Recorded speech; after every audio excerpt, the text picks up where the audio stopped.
Three people in the Bible who never experienced death. The first is Enoch. He was the great-grandson of Adam. He lived for 365 years. Enoch walked so closely with God. In the end, God took him away directly. He did not die, nor did he age. He suddenly disappeared, and his body remained intact. Enoch once wrote a book with his own hands, but unfortunately, it was later removed from the Bible canon. In the book, he described witnessing the fall of the rebellious angels. These angels took human wives and gave birth to giants. These giants once roamed the earth, but eventually, they disappeared without a trace. The second is Elijah. He was one of Israel's greatest prophets.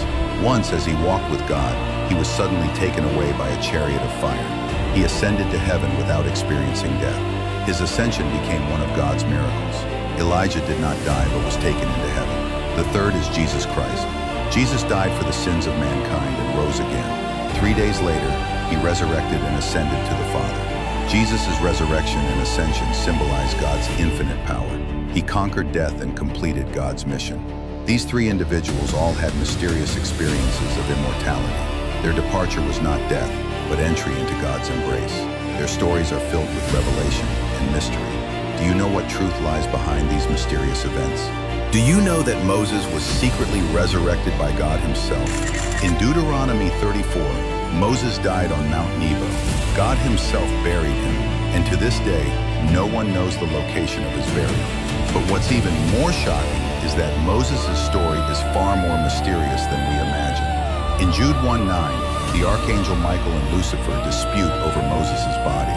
Lucifer angrily shouts, "He sinned, he cannot be resurrected." But God's grace surpasses all sin and accusations.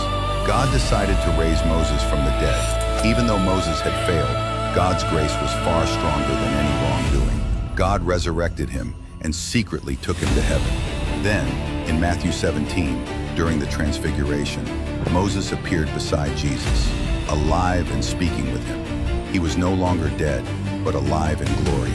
Moses' resurrection showcases God's unparalleled forgiveness and glory.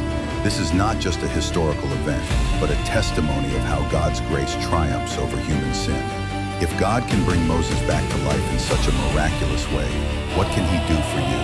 God's grace is so powerful that it can change everything in your life. Trust in God, walk in his ways, and you will witness miraculous grace beyond reason. That morning, God himself sent forth an army of angels, not to wage war, but to protect the prophet he loved. As dawn began to break, Elisha's servant stepped outside. The moment he stopped, he froze. The hills were covered with enemies, chariots, horses,